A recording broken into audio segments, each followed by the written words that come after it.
बचपन से ही मेरा लुक बहुत हैंडसम और अट्रैक्टिव रहा है। मेरी बड़ी बहन को हमेशा यह डर सट्टिया रहता था कि कहीं बाहर की कोई आवारा लड़कियां मुझे अपने जाल में न फंसा लें। इसीलिए विदेश जाने से पहले उन्होंने मुझे पैक करके अपनी सबसे बड़ी बिजनेस राइवल के हवाले कर दिया। बिजनेस की दुनिया में मेरी बहन की सबसे बड़ी दुश्मन का नाम मार्क शुकिंग है। मेरी बहन ने उससे कहा कि मार्क शुकिंग, तुम कुछ समय के लिए मेरे छोटे भाई का ख्याल रख लो, मुझे एक जरूरी काम से विदेश जाना पड़ रहा है। मार्क शुकिंग ने हैरान होकर पूछा कि क्या तुम सच में चाहती हो कि मैं तुम्हारे भाई को संभालूं? क्या तुम श्योर हो? मेरी बहन ने जवाब दिया कि बिल्कुल, भले ही हम बिजनेस में एक दूसरे के कड़े कॉम्पिटिटर्स हैं, लेकिन हम बचपन के दोस्त भी हैं और साथ में बड़े हुए हैं। तुम मेरे भाई का अच्छे से ख्याल रखना, पैसों के मामले में मैं तुम्हें कोई कमी नहीं होने दूंगी। मार्क शुकिंग ने मुस्कुराते हुए कहा कि मुझे पैसों की कोई जरूरत नहीं है, बस तुम इसे मेरे पास छोड़ जाओ, वही काफी है। उस लड़की ने इतनी आसानी से और बिना एक भी पैसा लिए हाँ कर दी। तो मुक को लगा कि कुछ तो गड़बड़ है, लेकिन अब उनके पास कोई और रास्ता नहीं था। इस वक्त उन्हें हर हाल में विदेश जाना था और उन्हें डर था कि कहीं ने शैन को बाहर की बिगड़ैल लड़कियां बहला फुसला न ले। बहुत सोचने समझने के बाद उन्हें लगा कि इसे मार्क शुकिंग के पास छोड़ना ही सबसे सेफ रहेगा। मार्क शुकिंग की पर्सनल लाइफ बहुत क्लीन थी। उनके आसपास कभी कोई दूसरा लड़का नहीं देखा गया था, इसलिए वो ईशैन पर कोई बुरी नजर नहीं डालेगी। मेरी बहन ने उसे वार्न करते हुए कहा कि मैं तुम्हें पहले ही बता देती हूँ कि मेरा भाई बहुत सीधा साधा है, तुम उसे बिल्कुल भी परेशान नहीं करोगी। हमारे परिवारों की दुश्मनी का असर इस बच्चे पर नहीं पड़ना चाहिए। मार्क शुकिंग ने चिढ़कर कहा कि तुम बहुत ज्यादा बोलती हो। मेरी बहन ने कहा कि ठीक है, मैं अब और बकवास नहीं करूंगी, तुम्हारी हाँ ही मेरे लिए काफी है। ईशैन, अगले 2 महीने तक तुम इन्हीं के साथ रहोगे। इसके बाद मेरी बहन ने तुरंत बॉडीगार्ड्स को हमारा सामान अंदर रखने का ऑर्डर दिया। मैं एक तरफ खड़ा था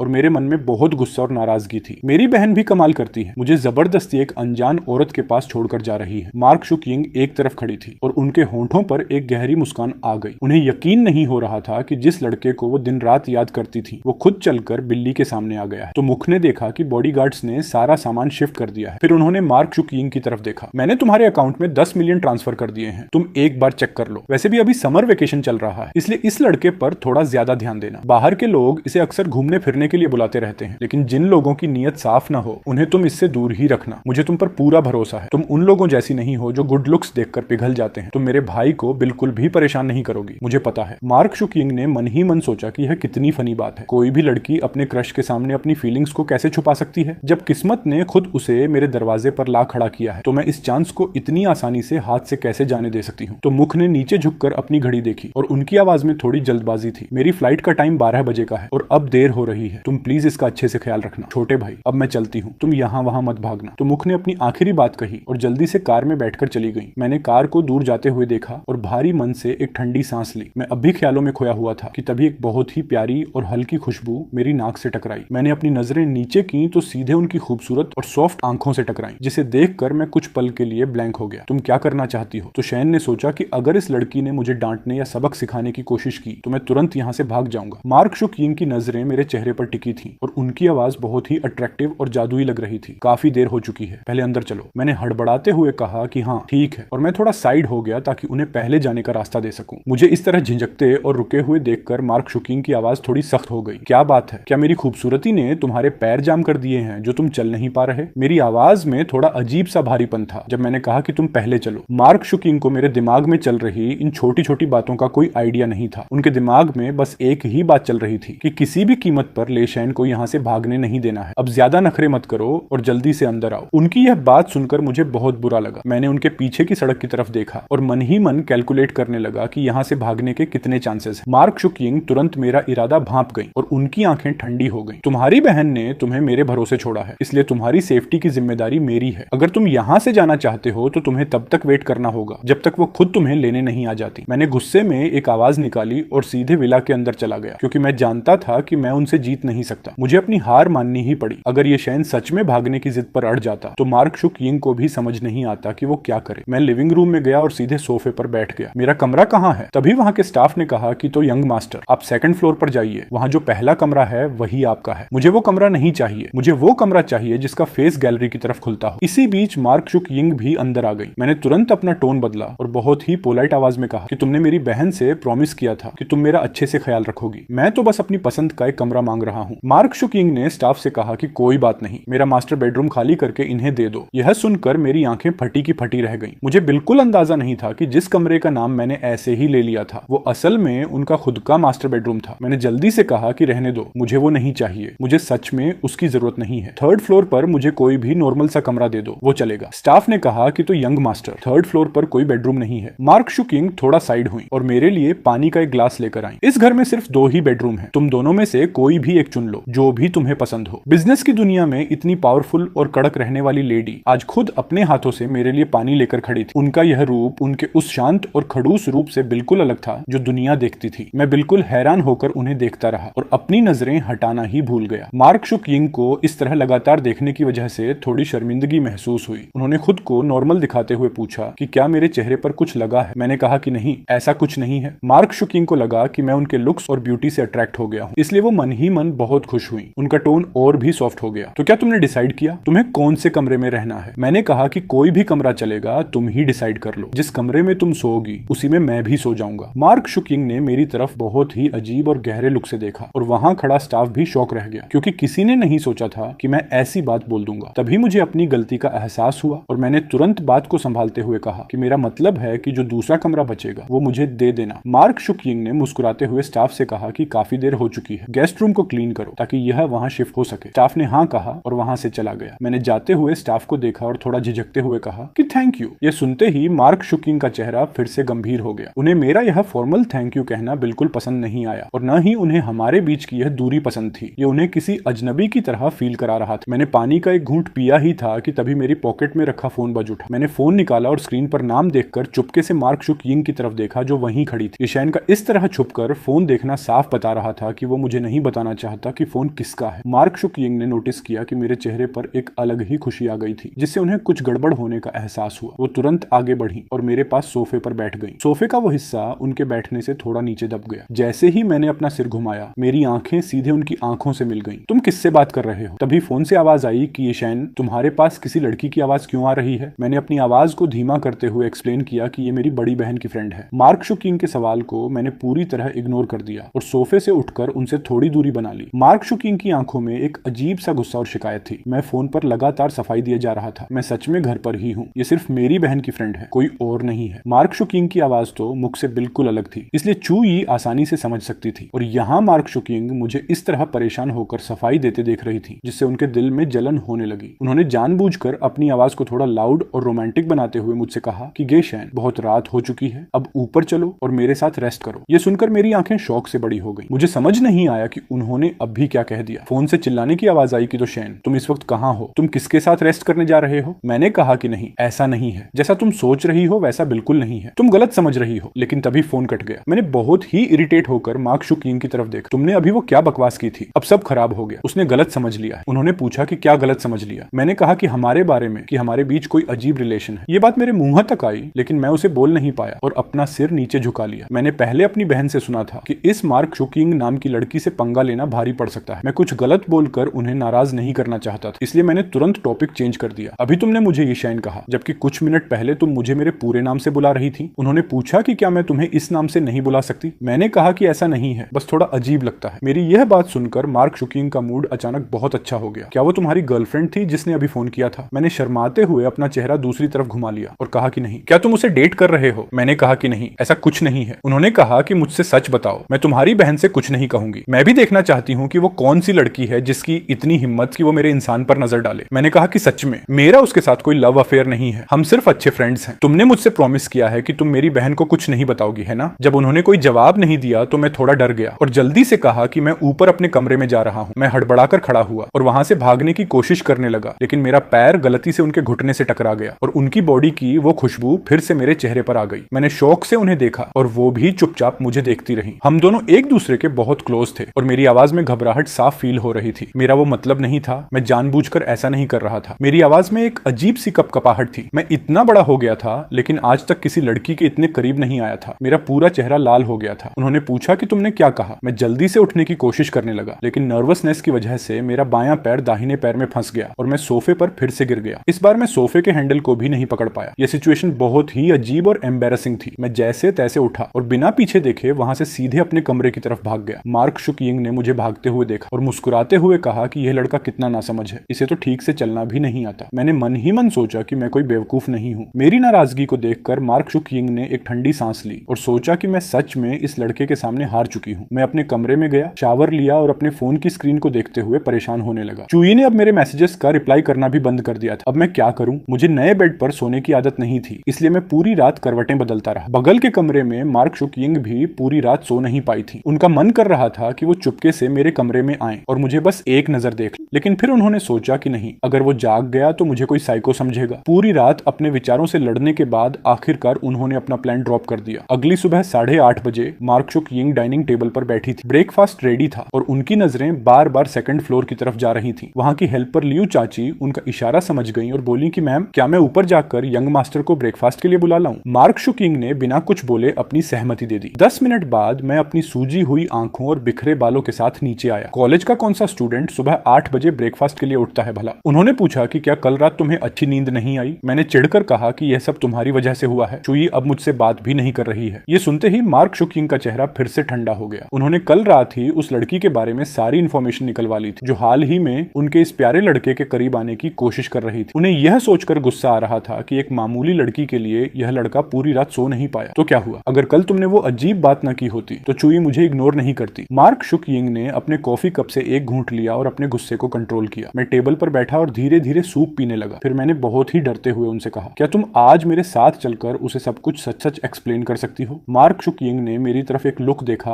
और कुछ नहीं कहा। मैं तुरंत शांत हो गया और चुपचाप अपना सूप खत्म करने लगा। मुझे लगा कि मैं नींद में पागल हो गया था जो मैंने उनसे ऐसी डिमांड कर दी। मैं खुद ही मुसीबत को बुलावा दे रहा था। जब मुझे लगा कि वो मना कर देंगी तभी उनकी आवाज आई, हमें कब जाना है? मैंने हैरान होकर कहा कि क्या तुम बिजी नहीं हो? शायद आज सही समय नहीं है। उन्होंने कहा कि ठीक है, तो हम कल चलेंगे। आज तुम घर पर आराम करो, कल मैं तुम्हें ले जाऊंगी। असल में मार्क शुकिंग के दिमाग में एक बड़ा प्लान चल रहा था ताकि कल उन दोनों का पैचअप होने की जगह हमेशा के लिए ब्रेकअप हो जाए। मैं उनके इस सीक्रेट प्लान से बिल्कुल अनजान था और सोच रहा था कि वो कितनी अच्छी इंसान है। मैंने अपनी पिछली हरकतों के लिए खुद को कोसा और सोचा कि अगली बार से मैं उनके साथ और अच्छे से पेश आऊंगा, क्योंकि वो मेरी बहन की पुरानी दोस्त। ये सोचकर मेरा माइंड थोड़ा रिलैक्स हुआ और मैं फिर से सोने चला गया। सोने से पहले मैंने चुई को एक मैसेज ड्रॉप किया कि कल मैं किसी को अपने साथ लेकर आऊंगा जो तुम्हें उस दिन की पूरी बात समझा देगी। सामने से तुरंत रिप्लाई आया कि इसकी कोई जरूरत नहीं है। अगली सुबह मैं मार्क शुकिंग की कार में बैठ गया। थैंक यू सो मच शुकिंग दीदी, जो आपने मेरे लिए अपना कीमती टाइम निकाला। मार्क शुकिंग के चेहरे पर एक प्यारी सी स्माइल आ गई, क्योंकि उन्हें दीदी कहना बहुत अच्छा लग रहा था। यह लड़का कितना इनोसेंट है। उन्होंने कहा कि कोई बात नहीं, मैंने तुम्हारी बहन तो मुझसे प्रॉमिस किया था कि मैं तुम्हारा पूरा ख्याल रखूंगी। मैंने पूछा कि शुकिंग दीदी, आप तो मेरी बहन की सबसे बड़ी बिजनेस दुश्मन हो, फिर भी उन्होंने मुझे आपके पास ही क्यों भेजा? उन्होंने कहा कि मुझे भी नहीं पता, शायद तुम्हारी बहन तो मुख की आंखें अंधी हो गई हैं। उसे लगता है कि तुम मेरे पास सबसे ज्यादा सेफ रहोगे। उसे यह नहीं पता कि मेरी नजरें तुम पर पिछले कई सालों से हैं। मैं खुद सोच रही थी कि तुम्हारे करीब कैसे आऊं, और उसने खुद तुम्हें मेरे पास लाकर एक परफेक्ट मौका दे दिया। चुई इस वक्त हमारी ही कंपनी में इंटर्नशिप कर रही थी, इसलिए मैं सीधे अपनी कंपनी में उससे मिलने पहुंच गया। कंपनी के नीचे पहुंचकर मैं और मार्क शुकिंग कार से उतरे। मार्क शुकिंग ने सामने खड़ी उस छोटी सी और मामूली कंपनी को देखा, अपनी भौहें सिकोड़ी और मन ही मन सोचा कि लेशैन की पसंद इतनी खराब है। पार्टनर ढूंढते वक्त क्या इसने उसकी फैमिली बैकग्राउंड को भी नहीं देखा? मैं 2 कदम आगे बढ़ा, पर जब मैंने देखा कि वो मेरे पीछे नहीं आ रही है तो मैंने वापस मुड़कर उनका हाथ पकड़ा और उन्हें अंदर खींचने लगा। चलो भी, अंदर चलो। मार्क शुकिंग की पलकें थोड़ी कांपी और उनकी नजर सीधे मेरे हाथ पर गई जिसने उनका हाथ थाम रखा था। जैसे ही वो मेरी कलाई को पकड़ने वाली थी, मैंने अचानक अपना हाथ हटा लिया और रिसेप्शन की तरफ तेजी से बढ़ गया। मार्क शुकिंग धीरे धीरे मेरे पीछे आ रही थी। उन्होंने फिर से मेरा हाथ पकड़ने की कोशिश की, लेकिन तभी काम खत्म करके मैं अचानक उनकी तरफ घूम गया। मार्क शुकिंग ने अपने खाली हाथ को देखा और उनके दिल में एक अजीब सी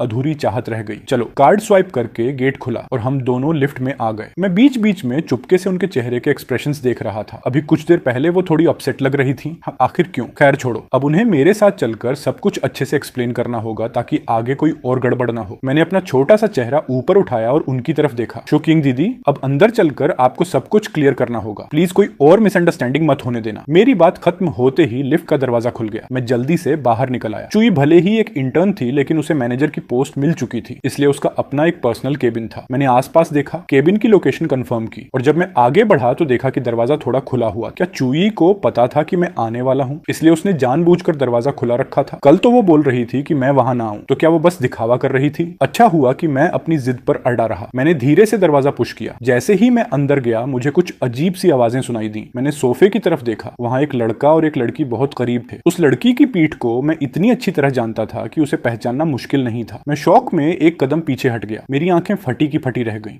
चुई ने जैसे ही मेरी आवाज सुनी, वो एकदम होश में आ गई। उसने घबराकर अपने पास बैठे लड़के की तरफ देखा। लू किंग यांग, तुम यहाँ कैसे? लू किंग यांग ने बहुत ही नॉर्मल तरीके से अपने कपड़े ठीक किए और हंसते हुए बोला, ये तुम यह क्या कह रही हो? चुई जल्दी से उठी और छोटे छोटे कदमों से दौड़ती हुई मेरे पास आई। गेशैन, ऐसा कुछ नहीं है जैसा तुम देख रहे हो। तुम पहले मेरी बात सुनो। मुझे लगा कि यह तुम हो। मैंने उसके कपड़ों और शरीर पर उन अजीब निशानों को देखा। मुझे इतना गुस्सा आया कि मेरे सीने में दर्द होने लगा। क्या तुम पागल हो? चुई ने फिर से मेरा हाथ पकड़ने की कोशिश की, लेकिन मार्क शुक यिंग तुरंत आगे आई और हमारे बीच में खड़ी हो गई। तुम्हारी इतनी हैसियत नहीं है कि तुम इसे हाथ भी लगा सको। चुई का चेहरा बहुत ही रो उतरा हुआ और कंफ्यूज लग रहा था। गेशैन, तुम मेरी बात समझो। मुझे सच में लगा कि वो तुम हो। मुझे नहीं पता कि यह सब इसके साथ कैसे बदल गया। मैंने कहा कि तुम मुझे बताओ कि मुझ में और इस लड़के में क्या सिमिलरिटी है। मैं बेकार में ही तुम्हारे सामने सब कुछ क्लियर करने के लिए किसी को अपने साथ लेकर आया था। मेरी आंखें सच में अंधी हो गई थी। चुई ने रोते हुए माफी मांगी कि मुझे माफ कर दो गेशैन, मुझसे गलती हो गई। मेरा यह इरादा नहीं था। मैं इसे पसंद नहीं करती। मेरे दिल में सिर्फ तुम हो। मेरी आंखों में उसके लिए सिर्फ नफरत और घृणा थी। मुझ जैसे यंग मास्टर को तुम्हारे जैसी यूज की हुई चीज की कोई जरूरत नहीं है। मुझे तुमसे घिन आती है। मैं तो बस उस दिन की बात क्लियर करने आया था, लेकिन अब लगता है कि इसकी कोई जरूरत नहीं है। हम आज के बाद कभी नहीं मिलेंगे। चुई जल्दी से गेशैन के पीछे भागी कि प्लीज मत जाओ, ये सच में एक मिसअंडरस्टैंडिंग है। तभी लू किंग यंग ने पीछे से आकर उसका हाथ पकड़ लिया कि ये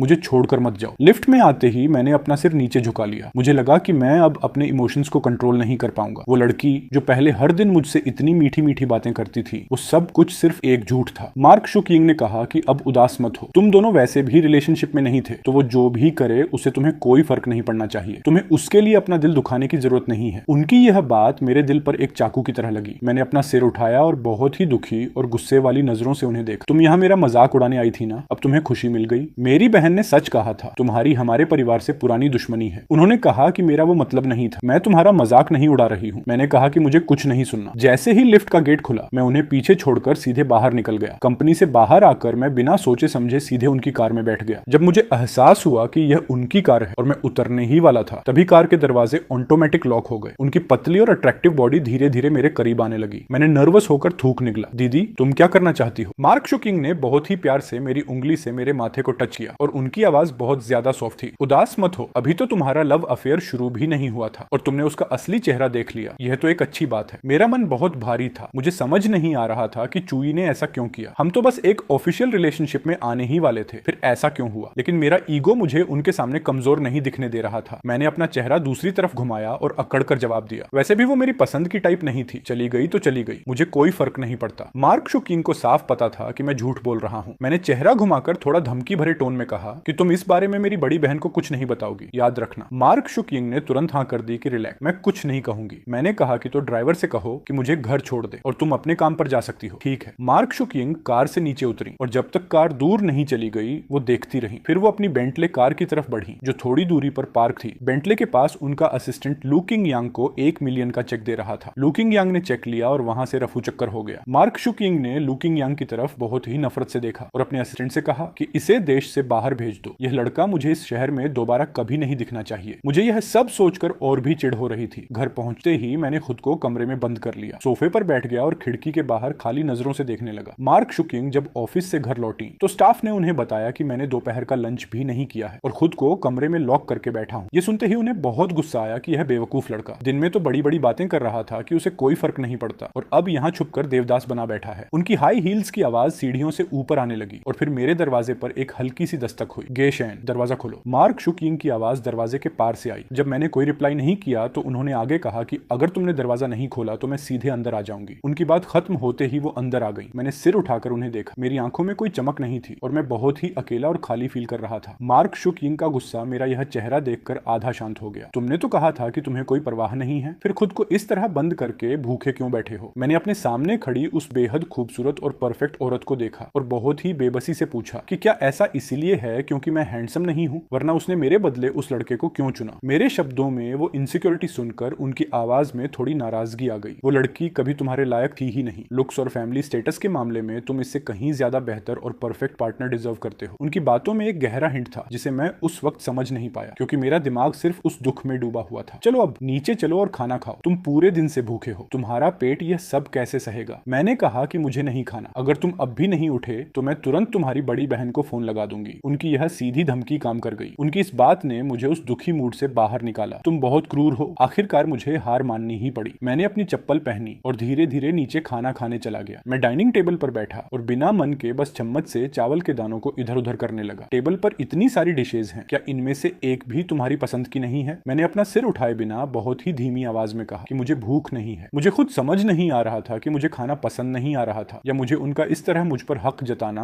और केयर करना पसंद नहीं आ रहा था। मार्क शुक यिंग ने आगे कुछ नहीं कहा, लेकिन मैं उनकी बॉडी से निकलने वाली उस शांत और ठंडी दूरी को साफ फील कर सकता था। खाना खाने के बाद जब मैं वापस अपने रूम में आया तो चुई के ऑफिस का वो सीन मेरे दिमाग से हटने का नाम ही नहीं ले रहा था। मैं जितना ज्यादा उसके बारे में सोच रहा था, मुझे उतना ही ज्यादा फ्रस्ट्रेशन हो रहा था। पता नहीं मेरे दिमाग में क्या आया कि मैं अपने रूम से बाहर निकल गया। काफी देर तक कशमकश में रहने के बाद आखिरकार मैंने हाथ बढ़ाकर नॉक किया। थुक दिन का रूम ठीक मेरे रूम के बगल में ही था। काफी देर तक वेट करने के बाद भी जब अंदर से कोई हलचल नहीं हुई तो मेरा कॉन्फिडेंस डगमगाने लगा और मैं वापस लौटने ही वाला था। ठीक उसी वक्त रूम का दरवाजा अचानक खुल गया। सामने खड़ी वुमन को देखकर मेरी आंखें फटी की फटी रह गईं। वह अभी शोवर लेकर बाहर आई थी। उनके गीले बाल उनके शोल्डर्स पर बिखरे हुए थे, जिससे वह बेहद गॉर्जियस और रिलैक्स्ड लग रही थी। वह भला ऐसे कपड़ों में दरवाजा खोलने क्यों आई? मेरी आंखें अनजाने में उनकी फेयर स्किन की तरफ बार बार जा रही थी। नहीं, ये गलत है। आखिर मैं यह क्या कर रहा हूँ? मुझसे कुछ काम है क्या? उन्होंने सबसे पहले बात शुरू की। उनके टोन में थोड़ी सी हैरानी थी। अरे नहीं, कोई बात नहीं है। इतना कहकर मैं वहां से तुरंत भागने ही वाला था कि उन्होंने पीछे से आवाज देकर मुझे रोक लिया। नेथान, तुम कहां जा रहे हो? उनकी अट्रैक्टिव आवाज पीछे से गूंजी। मैंने अपने कदम रोक लिए। थोड़ा नर्वस होते हुए मैंने कहा, मैं बस बार में जाकर 2 पैग पीना चाहता हूँ। मेरी बात खत्म होते ही उन्होंने टोकते हुए कहा, तुम कहीं नहीं जा रहे हो, बहुत लेट हो चुका है। अब जब मैं बात बोल चुका था तो मैंने भी अड़ियल रुख अपनाते हुए आर्गुमेंट किया, मैं तो जाऊंगा, मेरा मूड वैसे भी बहुत खराब है। घर पर अल्कोहल है, अगर पीना ही है तो घर पर ही पियो। इतना कहकर उन्होंने अपने बेडरूम का दरवाजा बंद किया और आगे बढ़कर मेरी कलाई पकड़ ली। मैं बस शौक होकर उनके हाथ को देखता रह गया। उनके पीछे पीछे मैं बेसमेंट वाले वाइन सेलर में चला गया। उन्होंने अभी भी मेरी कलाई को बहुत धीरे से पकड़ा हुआ था, जैसे वह छोड़ना ही नहीं चाहती थी। उन्होंने एक luxury black and gold wine cabinet से रेड वाइन की एक बोतल निकाली। बोतल ओपन करने के बाद उन्होंने वाइन को एक डिकेंटर में डाला। डिकेंटर से आती हुई रेड वाइन की वो शानदार खुशबू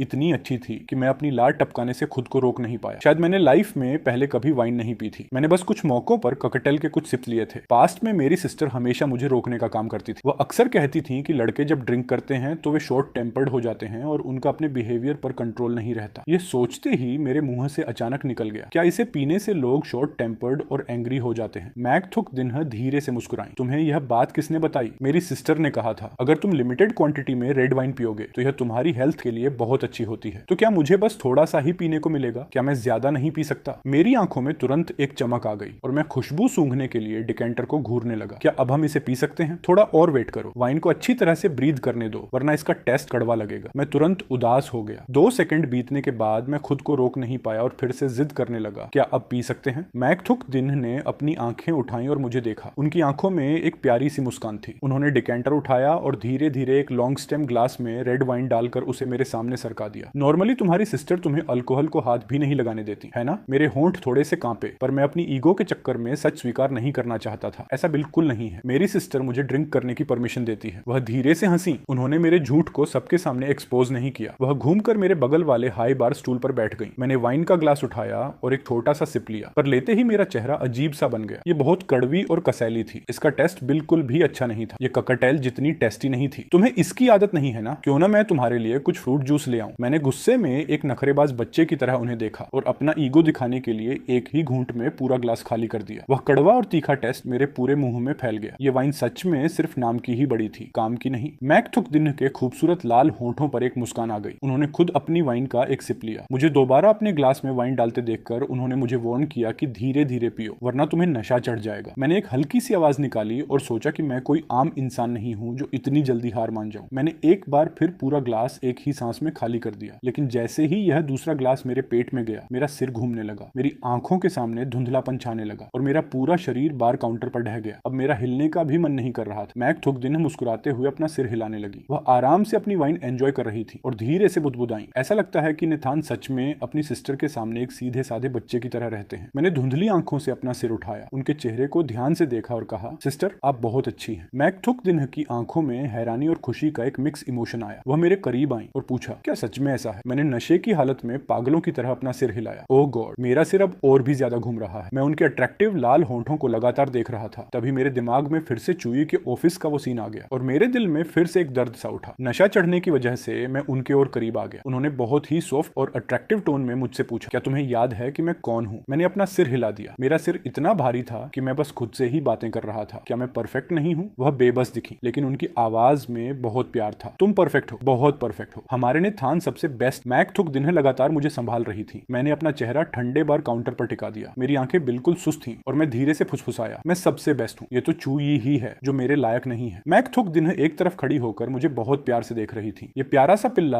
आखिर इस बात पर इतना ओवर रिएक्ट क्यों कर रहा है? यह साफ है कि वह प्यार में पूरी तरह डूब चुका है। कुछ ही देर में मुझे बहुत तेज नींद आने लगी। मैक थुक दिन को मेरे सांस लेने की एक जैसी आवाज सुनाई देने लगी। उन्होंने मुझे 2 बार आवाज दी, पर जब मेरी तरफ से कोई रिस्पॉन्स नहीं मिला तो उन्होंने बॉडीगार्ड्स को बुलाकर मुझे मेरे रूम में शिफ्ट करवा दिया। जब मैक थुक दिन मुझे बेड पर कंबल उड़ा रही थी तो मैं अचानक आधी नींद में जाग गया। मेरी आंखों के सामने सिर्फ उनके अट्रैक्टिव लाल होंठ थे। पता नहीं मेरे दिमाग में क्या भूत सवार हुआ। मैंने अपना सिर उठाया और आगे बढ़कर उन्हें किस कर लिया। मैक थुक दिन ने अचानक अपनी आंखें बड़ी कर ली। उन्हें अपनी आंखों पर यकीन नहीं हो रहा था। दूसरी तरफ मैं अपनी शरारती आंखों से उन्हें देखकर एक बेवकूफ की तरह मुस्कुरा रहा था। उन्होंने बहुत ही सीरियस और संभल कर मुझसे पूछा, तो थान, क्या तुम्हें पता भी है कि मैं कौन हूँ? चीजें अब कंट्रोल से बाहर हो रही हैं। मेरा सिर बहुत तेजी से घूम रहा था। मुझे उनकी बात बिल्कुल समझ नहीं आई। मुझे बस इतना एहसास हुआ कि शायद वह मुझसे नाराज है। मैं अपनी गलती से बचने के लिए तुरंत दूसरी तरफ मुंह करके लेट गया। मेरा यह साइलेंस देखकर उनका चेहरा और भी ज्यादा ठंडा हो गया। उनकी नजरें मेरे होंठों पर टिक गईं और उनकी उंगलियां अनजाने में उनके अपने होंठों को छूने लगी। नेथान, अब आराम से सो जाओ। कल सुबह तक तुम उस चूई नाम की लड़की को पूरी तरह भूल जाओगे। अगली सुबह मैक थुक दिन डाइनिंग टेबल पर ब्रेकफास्ट कर रही थी कि तभी उनके फोन पर एक वीडियो कॉल आई। मेरा भाई कहाँ है? जैसे ही कॉल कनेक्ट हुई तो नगोक की आवाज सुनाई दी। इतने लंबे समय के बाद तुम्हें अपने भाई की याद आई? मुझे तो लगा था कि तुम उसे भूल ही चुकी हो। तो नगोक की आवाज में थोड़ी सी घबराहट थी। ऐसा कुछ नहीं है, बात बस इतनी है कि मैं बहुत ज्यादा बिजी थी। मैंने सब कुछ पहले ही इन्वेस्टिगेट कर लिया है। तुम काम के सिलसिले में फॉरेन कंट्री नहीं गई हो। तुम साफ तौर पर एक आदमी का पीछा करने वहां गई हो। मैक थुक दिन ने बहुत ही शांत आवाज में कहा, अगर तुम इतनी बिजी हो तो कॉल मत किया करो। तुम्हारा भाई मेरे पास बहुत अच्छे से रह रहा है। मैंने उसे किसी चीज की कमी नहीं होने दी है, लेकिन मुझे डर है कि कहीं तुम उसे परेशान ना कर रही हो। ठीक उसी समय मैं अपनी आंखें मलता हुआ नीचे आया। मेरी आवाज में अभी भी नींद का भारीपन था। सिस्टर, क्या वह आप हैं? मुझे ऐसा लगा जैसे मैंने आपकी आवाज सुनी। तो नगोक की आवाज तुरंत लाउड हो गई। हाँ, मैं ही हूँ। मैक थुक दिन ने फोन का कैमरा मेरी तरफ घुमा दिया। तो नगोक ने जब मेरे बिखरे हुए बालों को देखा जो किसी चिड़िया के घोंसले जैसे लग रहे थे तो वह तुरंत गुस्से में आ गई। इसे तुम कह रही हो कि मेरा भाई ने थान यहाँ बहुत अच्छे से रह रहा है? मैक थुक दिन शौक होकर मुझे देखने लगी। उन्हें बिल्कुल उम्मीद नहीं थी कि तो नगोक इस छोटी सी बात को लेकर उन पर भड़क जाएगी। अपनी सिस्टर की बातें सुनकर मुझे इतनी शर्म आ रही थी कि मेरा मन कर रहा था कि मैं जमीन में गड्ढा खोदकर वहीं छिप जाऊं। तो क्या तुम मुझसे यह उम्मीद करती हो कि मैं तुम्हारे भाई के बाल सुखाऊं और उसके कपड़े सिलेक्ट करूं? तो नगोक पहले तो गुस्सा होने वाली थी, पर अचानक उसके दिमाग में कुछ आया और वह प्राउड फील करते हुए बोली, बात तो सही है। एक ऐसी लड़की जिसका कोई भाई नहीं है, कोई बॉयफ्रेंड नहीं है, जो पूरी तरह सिंगल डॉग है, वह इन सब चीजों की केयर को क्या ही समझेगी? मैक थुक दिन के पास अब कहने को कुछ नहीं बचा था। वह समझ गई कि तो नगोक बस इस बात का शो ऑफ कर रही है कि उसका एक पार्टनर है। मैक थुक दिन ने स्क्रीन पर तो नगोक को बहुत ही अजीब नजरों से देखा और सोचा कि तुम अभी जितना चाहो हंस लो। एक बार जब मैं तुम्हारे भाई को इंप्रेस कर लूंगी तब देखती हूँ कि तुम कैसे हंसती हो। तुम्हें मेरे भाई के लुक और ग्रूमिंग का ध्यान रखने के लिए किसी को काम पर रखना चाहिए। निथान को घर पर हमेशा स्पेशल ट्रीटमेंट मिलता है। मैंने नींद में उनके पास जाकर बहुत ही कमजोर आवाज में कहा, सिस्टर, मैं यह सब खुद कर सकता हूँ। तुम कुछ नहीं कर सकते। मैंने ऑलरेडी उस लड़की को इसके लिए पे कर दिया है। तुम घर पर जैसे रहते थे तुम्हें वहां भी वैसे ही रहना है। खुद को किसी भी तरह की प्रॉब्लम में मत डालना। अब मुझ में आगे कुछ बोलने की हिम्मत नहीं थी। मैंने चुपके से मैक थुक दिन की तरफ देखा। मैक थुक दिन के चेहरे पर कोई एक्सप्रेशन नहीं थे। उनके लिए यह कोई बड़ी बात नहीं थी। एक अमीर घर के लड़के को लग्जरी ट्रीटमेंट मिलना तो नॉर्मल बात थी। अगर मेरे यहाँ उसे पहले जैसा कंफर्ट नहीं मिलेगा तो मैं उसे अपने जाल में कैसे फंसा पाऊंगी? मेरी सिस्टर ने फिर से फिक्रमंद होकर पूछा, नेथान, मैक थुक दिन तुम्हें परेशान तो नहीं कर रही है ना? नहीं, ऐसा नहीं है। सिस्टर थुक दिन मेरा बहुत अच्छे से ध्यान रखती है। स्क्रीन पर तो नगोक ने गुस्से में अपनी आंखें घुमाई। उसे सिस्टर मत बुलाओ। मैं कंफ्यूज हो गया और पूछा, तो फिर मैं उन्हें क्या कहकर बुलाऊं? उसे मैक थुक दिन कहो। मैं तुम्हें बता रही हूँ, अगर वह तुम्हारे साथ अच्छा बिहेव ना करे तो मुझे बताना, मैं खुद उससे निपट लूंगी। मैं अपनी इस क्रेजी सिस्टर के साथ और बहस नहीं करना चाहता था, इसलिए मैंने चुपचाप अपना सिर हिला दिया। मैक थुक दिन ने कैमरा फिर से अपनी तरफ घुमाया। ठीक है, मेरे फोन की बैटरी खत्म होने वाली है, मैं फोन रख रही हूँ। कॉल कटने से पहले तो नगोक पीछे से चिल्लाई, तुम्हें मेरे भाई को परेशान करने की बिल्कुल जरूरत नहीं है। मैं कभी भी अचानक चेक करने आ सकती हूँ। मैक थुक दिन ने बिना कुछ सोचे कॉल काट दी और फोन को एक तरफ रख दिया। वह मुझे दलिया खाते हुए देखने लगी। आज तुम इतनी जल्दी उठ गए। मुझे लगा था कि कल रात ज्यादा ड्रिंक करने की वजह से आज हमारे इस भोले पिल्ले का सिर भारी होगा, इसलिए मैंने किसी को तुम्हें उठाने के लिए नहीं भेजा था। मेरे होंठ थोड़े से कांपे। अगर मैं जल्दी नहीं उठता तो क्या करता? क्या मैं मकान मालिक के खुद आकर मुझे जगाने का वेट करता? वह बहुत ही एम्बैरेसिंग होता। आसपास का माहौल अचानक बहुत ही अजीब और शांत हो गया। क्या तुम्हें याद है कि कल रात नशे में तुमने क्या किया था? मैं थोड़ा ब्लैंक हो गया। मैंने क्या किया था मुझे कुछ याद नहीं है। मैक थुक दिन की नजरें मुझे बहुत ही ध्यान से स्कैन कर रही थी। कुछ नहीं, कल रात तुम सिर्फ 2 ग्लास पीकर ही पूरी तरह आउट हो गए थे। मैं तुम्हें खुद तुम्हारे बेडरूम में छोड़कर आई थी। मैक थुक दिन ने काफी देर तक सोचा। बेहतर यही होगा कि वह इस बारे में अब भी कुछ न कहे। उन्हें मिले हुए अभी बस कुछ ही दिन हुए हैं। अगर इस सीधे साधे लड़के को इस बात का पता चला तो कहीं वह डरकर देखकर भाग ना जाए। मेरी आंखें थोड़ी बड़ी हो गईं। मुझे तो लगा था कि मैं खुद ही रेंगते हुए अपने रूम तक गया था। अचानक हमारी नजरें एक दूसरे से मिल गईं। आपको बहुत परेशानी हुई? I am sorry. आगे से कभी किसी और के साथ ड्रिंक करने मत जाना, ये बहुत डेंजरस हो सकता है। मैक थुक दिन ने अपने मन में सोचा। मेरे सामने होने के बावजूद ये खुद को रोक नहीं पाया और मुझे किस कर लिया। अगर कोई और वुमन इसे अपने साथ ले गई तो सिचुएशन बहुत खराब हो जाएगी। मेरी जो थोड़ी बहुत नर्वसनेस थी वह उनकी यह बात सुनकर पूरी तरह गायब हो गई। वह बिल्कुल मेरी सिस्टर की तरह ही बातें कर रही थी। ये सच में बहुत इरिटेटिंग था। ब्रेकफास्ट खत्म करने के बाद मैं ऊपर अपने रूम की तरफ जाने लगा। आधे रास्ते में मुझे ऐसा लगा जैसे कोई मेरे पीछे खड़ा है। जब मैं मुड़ा तो देखा कि मैक थुक दिन मुझसे 2 सीढ़ियां नीचे खड़ी थी। सिस्टर थुक दिन, क्या आप आज ऑफिस नहीं जा रही हैं? तुम्हारी सिस्टर ने मुझसे कहा है कि मैं तुम्हारी ग्रूमिंग और लुक्स का ध्यान रखूं। अब से मैं तुम्हें गाइड करूंगी। मेरे दिल की हैरानी तुरंत एक डर में बदल गई। आप प्लीज मुझे मत डराइए, मुझे इन सब चीजों से डर लगता है। इसकी कोई जरूरत नहीं है सिस्टर थुक दिन, मैं खुद को संभाल सकता हूँ। क्या तुम अपनी सिस्टर की बात नहीं मानोगे? सच में इसकी कोई जरूरत नहीं है, मैं अपना काम खुद मैनेज कर लूंगा। मेरे इस साफ इनकार की वजह से मैक थुक दिन के चेहरे पर एक अजीब सी दूरी और कड़कपन आ गया। उन्होंने मुझे एक बहुत ही कोल्ड लुक दिया और वहां से पलट कर चली गई। वह अचानक इतनी एंग्री क्यों हो गई? जब मैं खुद अपने बाल सेट करने की कोशिश कर रहा था तभी मेरे बेस्ट फ्रेंड का कॉल आया। मैंने फोन को लाउडस्पीकर पर डालकर एक तरफ रख दिया। नेकेड, क्या बात है? अरे वाह, तुम्हारी आवाज सुनकर तो ऐसा लग रहा है कि तुम उस ब्रेकअप के सदमे से पूरी तरह बाहर आ चुके हो। मैंने अपने होंठ सिकोड़े। कैसा ब्रेकअप? हमारा तो कभी ऑफिशियली कुछ शुरू ही नहीं हुआ। बात तो सही थी। जब मेरा दिमाग शांत हुआ तो मैंने यह मानने से ही इनकार कर दिया कि मेरा चूई के साथ कभी कोई कनेक्शन था। मुझे इस बात पर बहुत शर्म आ रही थी। लेकेट की आवाज में थोड़ा डाउट था, लेकिन सच कहूं तो चूई वैसी लड़की नहीं लगती जो किसी के साथ ऐसा गेम खेले। क्या तुम दोनों के बीच कोई मिसअंडरस्टैंडिंग हुई है? मिसअंडरस्टैंडिंग? मैंने अपनी आंखों से सब कुछ देखा है, तो भला इसमें क्या मिसअंडरस्टैंडिंग हो सकती है? मेरी सिस्टर बिल्कुल सही कहती हैं कि वुमन कभी भी ट्रस्ट के लायक नहीं होती। अगर तुम ऐसा कह रहे हो तो नगोक भी कोई बहुत अच्छी इंसान नहीं है। वैसे तुम वहां ठीक तो हो ना? बिल्कुल ठीक नहीं हूं। मैं यहाँ रहकर पूरी तरह बोर हो चुका हूँ। तो फिर तुम कुछ दिनों के लिए मेरे घर भाग आओ। ये बात तुमने खुद कही है ना? मैं सच में आ रहा हूँ। मैं अब भी घर पर नहीं हूँ। मेरी फ्लाइट रात को 9 बजे लैंड करेगी। मेरे वापस आते ही मैं तुम्हें पिक करने आ जाऊंगा। ठीक है। मैक थुक दिन को आज रात एक बिजनेस डिनर पर जाना था, इसलिए उन्हें घर लौटने में काफी लेट होने वाला था। ये मेरे लिए बेस्ट चांस था कि मैं चुपके से अपने बेस्ट फ्रेंड के घर निकल जाऊं और कुछ दिन वहां एंजॉय करूं। रात के 10 बजे एक luxury business car Mac family के मेंशन के सामने आकर रुकी। मैसेज मिलते ही मैंने अपना पहले से तैयार किया हुआ सामान उठाया और दबे पांव मेन गेट की तरफ बढ़ने लगा। पर किसे पता था कि जैसे ही मैं विला के गेट से बाहर निकलूंगा मुझे सामने 2 वुमन आपस में बातें करती हुई दिखेंगी। पैर की आवाज सुनते ही मैक थुक दिन ने अपनी गर्दन घुमाकर मेरी तरफ देखा। उनकी आंखें बर्फीली और बेहद ठंडी थी। उन्हें देखते ही मैं डर के मारे वहीं फ्रीज हो गया। नगे केट लग्जरी बिजनेस कार में बैठा था और एक्साइटेड होकर मुझे हाथ हिलाकर बुला रहा था। नगे थान।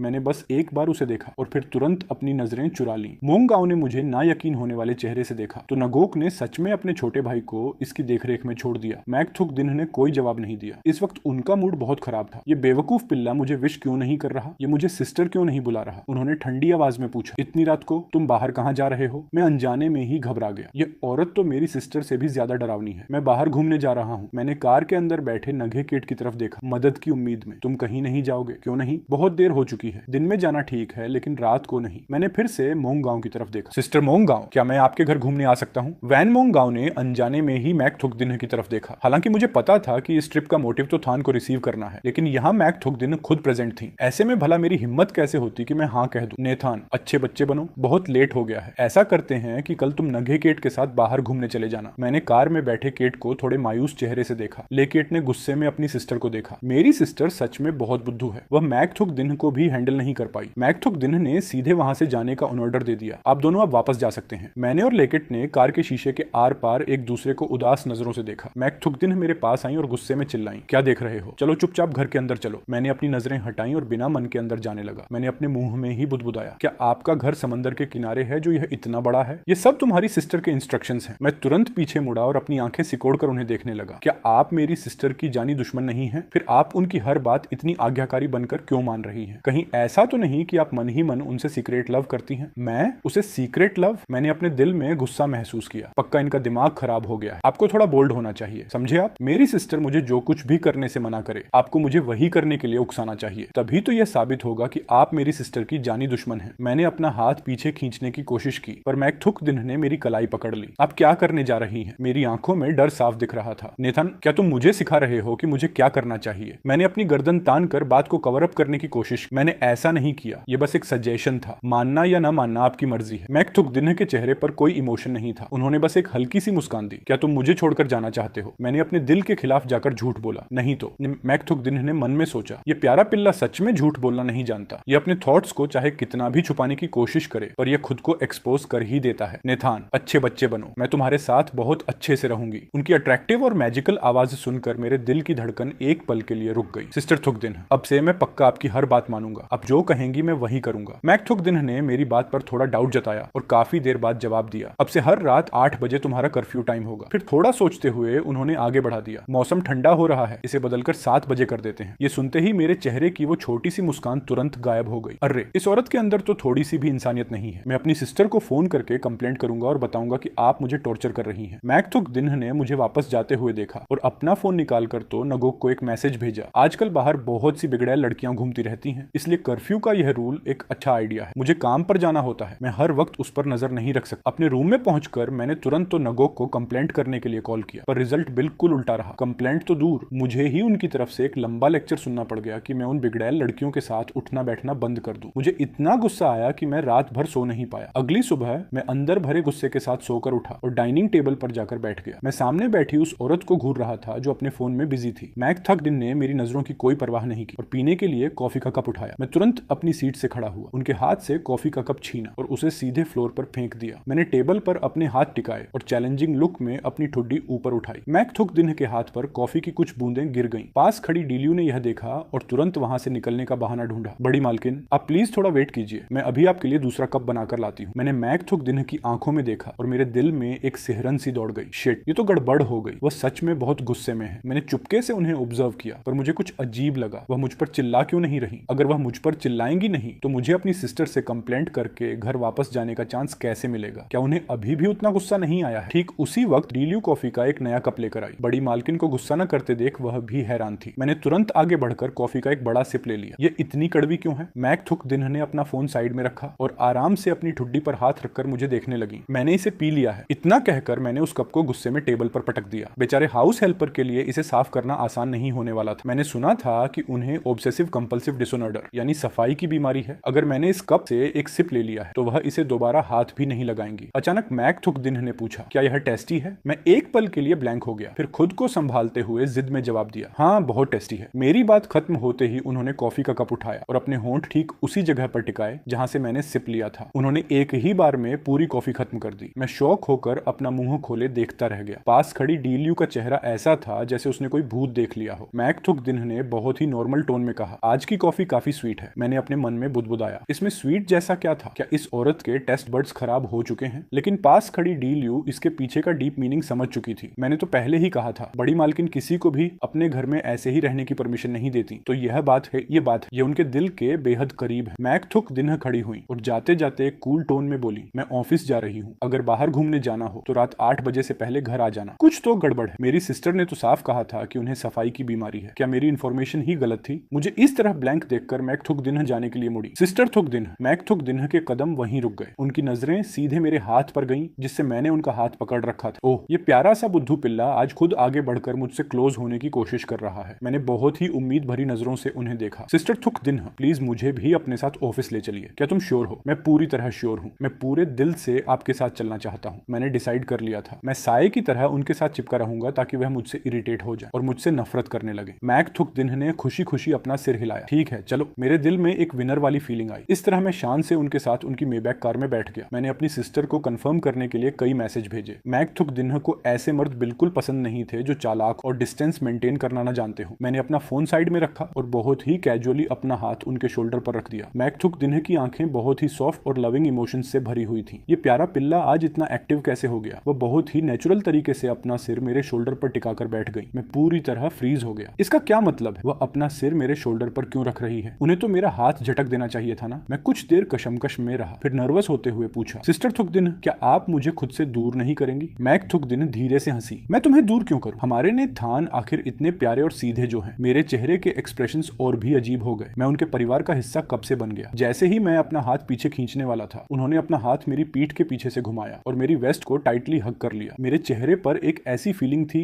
जैसे मैं जिंदा लाश बन चुका हूँ। आप अपना हाथ कब हटाएंगी? ये मेरे लिए सच में बहुत डिफिकल्ट सिचुएशन थी। पता नहीं मैंने आगे बढ़कर उन्हें हग ही क्यों किया। मैं इसे अब और बर्दाश्त नहीं कर पा रहा था। हमारी यह खींचातानी तब तक चलती रही जब तक ड्राइवर की आवाज ने मुझे इस टॉर्चर से आजाद नहीं कर दिया। बड़ी मालकिन, हम कंपनी पहुंच गए हैं। तब जाकर मैक थुकदिन ने अपनी पकड़ ढीली की। नेथान, तुम पहले नीचे उतरो, मुझे मुझे खुद को थोड़ा शांत करने की जरूरत। इस प्यारे और सीधे पिल्ले के साथ रहना सच में बहुत कंफर्टेबल था। इसकी वजह से वह अपनी रोज की कूल और सीरियस इमेज मेंटेन नहीं रख पा रही थी। ठीक उसी वक्त असिस्टेंट हुआतिन लिफ्ट से बाहर आई। गुड मॉर्निंग यंग मास्टर, तो मैं आपको ऊपर ले चलती हूँ। मैंने मुड़कर कार में बैठी मैक थुक दिन्ह को देखा। वह अपनी आंखें बंद करके आराम कर रही थी। वह कार से बाहर क्यों नहीं आ रही? हुआतिन ने मेरे थॉट्स को गैस कर लिया और एक्सप्लेन किया, मैक बॉस को अभी कुछ इंपॉर्टेंट काम हैंडल करना है। अब प्लीज मेरे साथ चलिए और ऑफिस के वेटिंग रूम में थोड़ा वेट कीजिए। मैंने मन ही मन कंप्लेंट की। उनका यह लुक कहीं से भी ऐसा नहीं लग रहा कि वह कोई काम हैंडल कर रही है। हुआतिन मुझे सीधे जनरल मैनेजर के ऑफिस में ले गई। मैक बॉस मन ही मन यंग मास्टर तो को पसंद करती है। यह बात कंपनी में जिन गिने चुने लोगों को पता थी उनमें से मैं एक थी। मुझे उनके बारे में बहुत सारे सीक्रेट्स पता थे। पास्ट में जब बड़ी मालकिन तो अक्सर यंग मास्टर तो को अपने साथ लाती थी, तो मैक बॉस हमेशा उनके पीछे जाने का कोई ना कोई बहाना ढूंढ ही लेती थी, सिर्फ इसीलिए ताकि वह छुपकर यंग मास्टर तो को देख सके। तुम हमेशा मेरे सामने आकर मुझे इरिटेट क्यों करती हो? ये बहुत फ्रस्ट्रेटिंग है। कुछ दिन पहले एक पार्टी में मैक बॉस फिर से उनके साथ जाने का बहाना ढूंढ रही थी। एक अमीर घर की लड़की यंग मास्टर तो से बात करने की कोशिश कर रही थी, तो मैक बॉस ने तुरंत अपने लोगों से कहकर उसे बाहर निकलवा दिया था। यह सीन सच में किसी को भी कपल गोल्स देने के लिए काफी था। हुआतिन अपनी यादों से बाहर आई। यंग मास्टर तो आप प्लीज यहाँ बैठकर वेट कीजिए। अगर आपको कुछ खाने या पीने के लिए चाहिए तो मुझे बताइए, मैं सेक्रेटरी से कहकर मंगा दूंगी। उसकी कोई जरूरत नहीं है। मैं उस बड़ी सी फ्रेंच विंडो के पास गया और नीचे के व्यू को देखने लगा। वेट, कुछ तो गड़बड़ है। मैं यहाँ क्या कर रहा हूँ? क्या मुझे मैक थुक दिन्ह के साथ साय की तरह नहीं रहना चाहिए था? असिस्टेंट हुआ, 1 मिनट रुकिए। हुआतिन रुकी और मेरी तरफ मुड़ी। यंग मास्टर तो क्या कोई और बात है?